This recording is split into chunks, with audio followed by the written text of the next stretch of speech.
How's everybody? Everybody tired? No? You're going to fall asleep here, huh? Hey, I'd like to thank, first of all, before I forget, but I'd like to thank Jay. I'd like to thank Paul Collins. I'd like to thank Carl for inviting me. I'm very grateful. And to be honest with you, I could have helped them out more, but I wanted to see what this is all about first. And I'm very impressed. Very impressed. I didn't know. We're not used to hugs. No, I don't know hugging. Yeah. Well, that's what happened. You went to the program. They started hugging you right away. And I go, what is this? You don't even know me. Yeah. But no, I'm very impressed. There's some unbelievable speakers here. And I was always a third and fourth liner. So with speaking, I'm going to be a third and fourth liner grinder. Like guys like Les, they're the first and second line. Jay, Carl, they're the first and second line. They're the Wayne Gretzky's of speaking, right? So that, but my story is, I should have never drank, put it that way. Yeah. Everybody, I always remember, I even told Les at the back there, everybody hits a wall, right? Hits your bottom. Everybody says bottom, hit a wall. I remember when I was 16 years old, I got drunk for the first time. I'm from farms. So in our time, we had to get up at 6 in the morning. So my dad was pretty hard on that. So I'm used to getting up early in the morning to go to work. So when I was growing up, we never really, even before 16, some of you guys drank before that. Your guys are really bad, but I didn't. No, but at 16, I got drunk, and I had my first blackout. Don't remember getting home. That was my bottom. Eventually, then blackouts caused me had to make a change. Remember, guys, I had 2 divorces, 3 impaired charges. I spent some time in jail, which they had 3 square meals. It wasn't too bad, but I was in jail. And a lot of times, guys, I know I hid behind that, but the self-centeredness, myself, ego, pride, and all the stuff, I didn't care when I was drinking. I actually didn't care. Where all the emotions came out and feelings, when I quit. I used to say that all the time when I quit. Oh, this is what people feel like all the time. I hated it. I even got the first year when I sobered up, and I sobered up the first time in 1986, and I got the flu in a month. I never had the flu the whole time I was drinking. Jeez. I said, this is what people feel like when they quit. This is not fun. And I'll go back in my story, but with the hockey side, but in the first 9 months, I was still playing with the Oilers at that time. Steve Smith banked it off. We had the worst year ever in 1986, number 1. And I was playing terrible. And to be honest with you, to totally be honest with you, when I was drinking, no feelings, no emotions, didn't care about your mistakes you made the night before. I always said sorry, but not sincerely. I always phoned up my buddies the next day. Hey guys, what did I do wrong? I'm sorry. I don't know what I did, but I could tell you I'm sorry. Yeah, and that's what I did. All my life, always saying sorry, but never sincerely, never from the heart. Never, ever said it from the heart. And so in 86, I went back drinking. And trust me, I never scored that many goals. The first game I went back drinking, I scored 2 goals the first game. I said, oh shit, that's it. I got to get drinking again. And that's what it was, honestly, subconsciously. That was in my mind. I never had the edge, because I was a third, fourth liner. I never had that mean streak when I wasn't drinking. When I didn't drink, I didn't have it. I could, if I would have stayed sober for a while, maybe I would have got over that. But at that time, in that first 9 months of sobriety in '86, I couldn't do it. I thought about mistakes I made the night before. I was thinking myself right out of the league. And you know, a lot of the young kids come into the league, they think too much. Just like the Oilers today. You think too much, you play worse. It is true. You get all stressed out. And then I came on. After that, guys, we moved up to, I finally stopped drinking in '89. But I got to tell you little stories. When I first stopped in Glenn Sather and Peter Pockinen, everybody has different stories about Peter. But when it came to sobriety and helping guys to sober up, he was unbelievable. He was. He was always behind you. They sent me to Betty Ford. Sather said to me, I said, well, geez, I don't know if I want to quit drinking. He said, Dave, treat this like training camp. You're going to training camp in Betty Ford. That's your training camp. And he said, if you don't go, the Hockey News will never find you ever again. That's what he said to me. I said, okay, good point, I'm going. I headed out the next morning. So that's how it was. And then I had a tough dad, because he's a farmer background, worked hard. He was fair, he was always honest, but he was tough. Glenn Sather was the same. And then I went to the treatment center. I got an old vet, was in the Vietnam War in 1886, and his name was Dan. I never forget him. And he was tough on me. And you know what? He started little things, guys. Dan started where he would say, you got to make your bed in the morning. Just little things. I said, well, how's that going to sober me up? I never understood that. And you know, trust me, I didn't have God in my life at that time.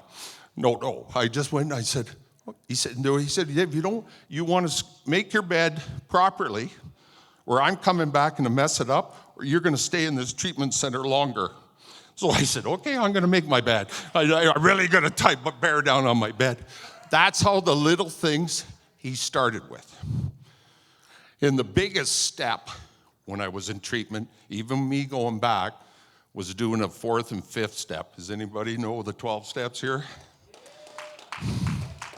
Yeah, anybody that knows the 12 steps, that was the key. And then even there, he said, Dave, remember, if you don't do a proper one and be totally honest, all your dark secrets, all your resentments, everything, I'm going to burn it, and you're going to stay here for another 2 weeks longer. That's how it was back then times, guys. I said, okay, I'll do a proper one. And so that was the only thing, just like it said earlier today, that was the only thing I really got out of that whole treatment is the 4th and 5th step. It's really like a confession, right? That's what it was, guys. We told everything, laid it out on paper, and then we had to go to the counselor and talk to him about it. I think that was, I never forgot that. And I laid everything out. And you have to, and it was said so many times earlier today, how you got to humble yourself, humility. And what we're doing for careers, guys, we were spoiled. We could do anything we want and got away with it. There was no social media, no cell phones. We did everything. We would have been in jail every day if they had a social media. There wouldn't have been a day we would have been out of jail. That's the way it was. There was nothing, guys. There was nothing to really, only time, and there was a code. I even told Les that. There was a code back in our time. Nobody said anything. Nobody. Didn't matter how bad you were, you didn't. But then eventually after 86, the blackouts started getting worse.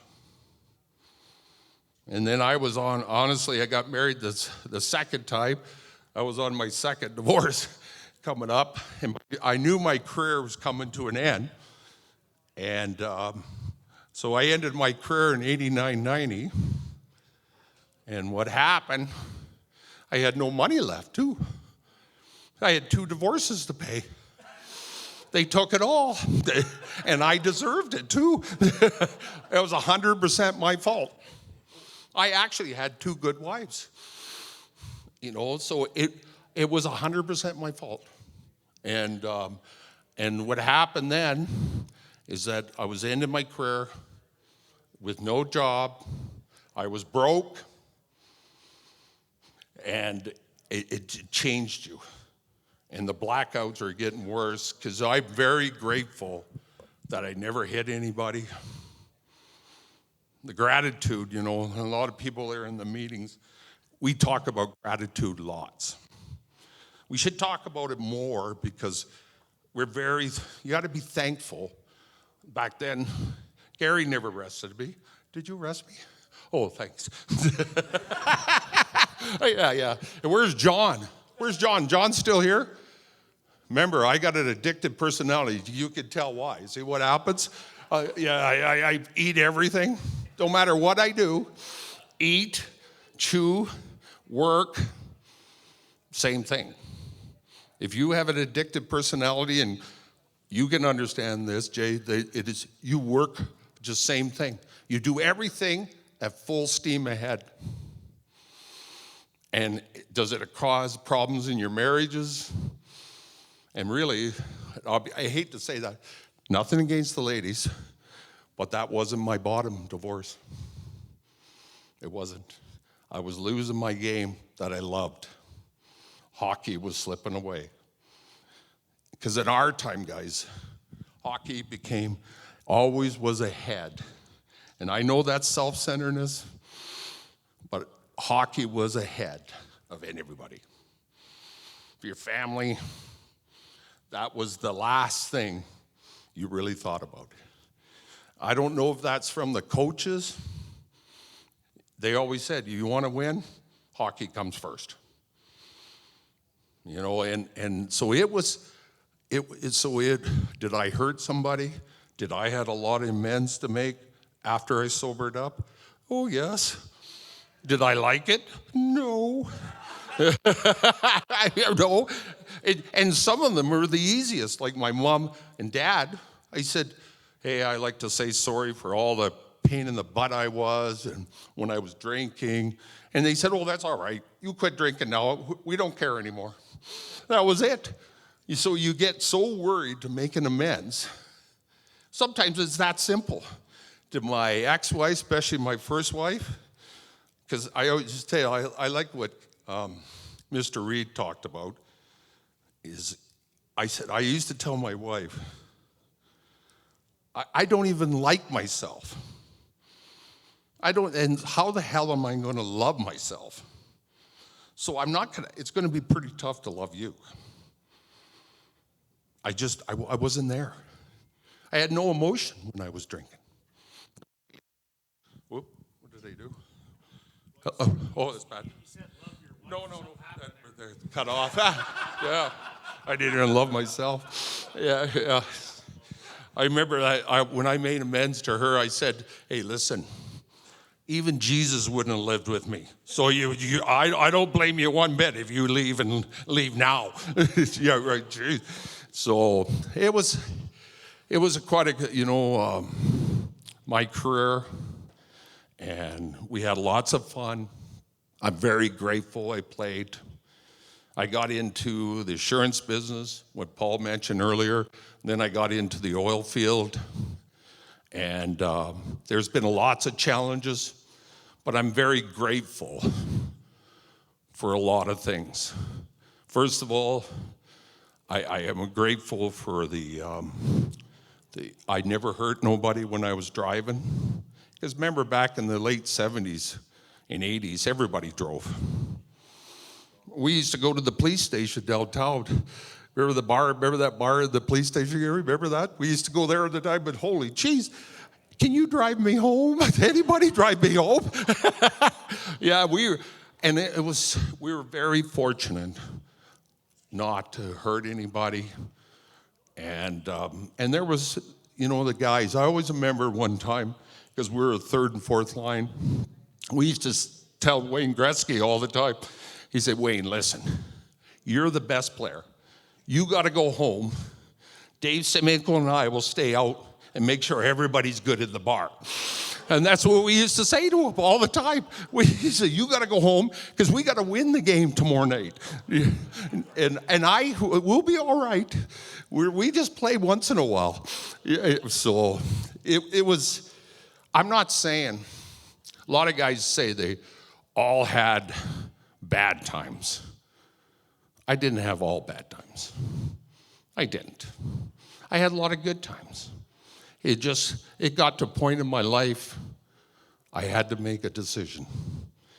Sather pushed me hard in '86, when the hockey news would never find me. So he pushed me. The next time I went into the program, I didn't go to treatment that time, but when I went into the program in '89, actually it's May 19th, 1989, it's coming up here right away, I made the decision. So I finally accepted it. And then we'll get to the higher power. And I know there's many Christians here. I know there's people in the program. There's a lot of people with sexual abuse and everything. But the program with the spiritual thing, only way I started changing, I had to listen to my sponsor.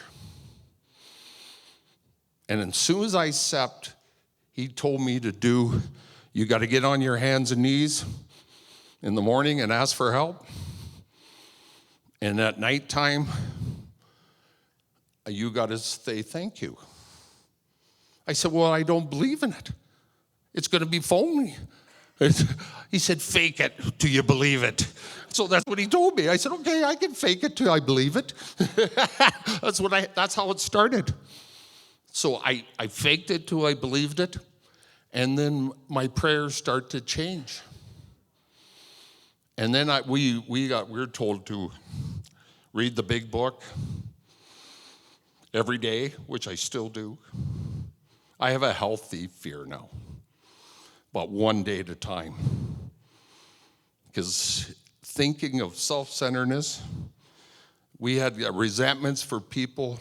I had a guy tell me, it wasn't my sponsor and his buddies around me, he said, you got to pray for that person. And you know what? I said, well, how does that work? And you know what? It did work. I don't know how it worked, but I just pray. Anybody causes you problems, and they may hurt you. And I had to pray for all my ex-wives, but that's what I've been doing. I prayed every day for them, but no, I did. I'm just teasing. But I did pray, and little things like that. I always ask every morning the willingness to remove self-centeredness, because it's in me. Because I have in the addiction, I could go gambling. It's the same thing. It's the same thing. I have to ask for the willingness. If I didn't ask for the willingness, I don't know if I would change. Please, Lord, help me. Give me willingness to change. And that's the little things I did. And I'm still doing it today. And I try to even ask for the willingness to live one day at a time. If I don't live one day at a time, and we all set goals, and Jay does. Everybody sets goals for the future. When I was drinking, I could forget the past pretty quick. Yeah, like really quick. But everybody sets goals, but I really believe live in that day. And what had been said earlier, there's been unbelievable speakers here today, but I heard a few things that I was really interested. I got to go over here. I can hide my belly right now. This better be on here. Yeah. Yeah, see, I look a lot better, don't I, behind here? Yeah. Yeah. I always remember, you guys won't remember him, few people will. Paul will remember him. Fred Sherrill. Remember Freddie Sherrill? Won Stanley Cups in Philly. And I really believe in this guy. He used to say to his guys, because my buddy was there playing Cowboy Flat. He's an old hockey player when they won the first cup in the 70s. But he used to tell his players, win together today, and we'll walk together forever. That's no different than recovery, guys, because we live in the we. If we don't live in the we, it's a problem. And we have to help. And this is, be honest, this is the first time I got up. Usually in the meetings, I didn't know if I was going to say my name is Dave Hunter and I'm an alcoholic. I'm just going to listen today. That's what we used to say at the meetings. I'm going to listen today. So you guys wouldn't like that, would you, Jay, if I just said I'm going to listen today? But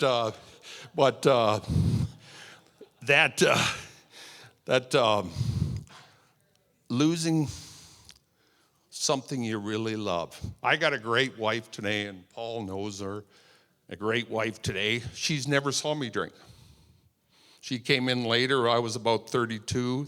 It was about 33, 34. And I had some sobriety. Not a lot, but I did. It's been a challenge, because I have to change.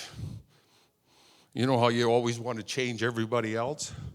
I want to change you. There's something wrong with you. Usually, I always say that. It's just like my grandkids. It just drives me nuts. They play hockey. My wife, she's the grandmother, and the mother always say they have a good game. They always tell them they have a good game. And I have to walk away right away. And then my 8-year-old came over the other day, and he says, "Did I have a good game, Grandpa?" I said, "Well, don't worry. You don't have to shower because you never sweated." Yeah. So it's just, I try to teach.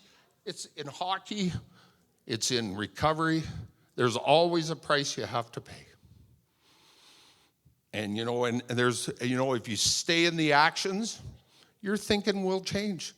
Remember, guys, I'm jealous of the people that walk in and right away they believe in God. I'm jealous of them, guys. How do you do that? What?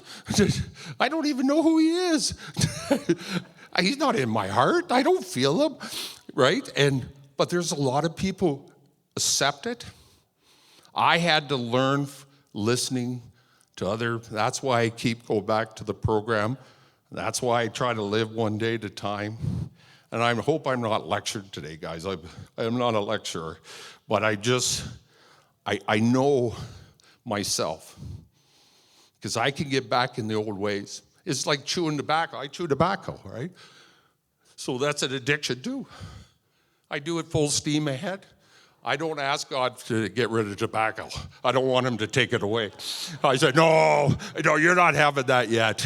I only give him little bits and pieces sometimes. And I know that's wrong, but I do. And so I take 2 steps back sometimes. Take a step ahead. And that's the challenge.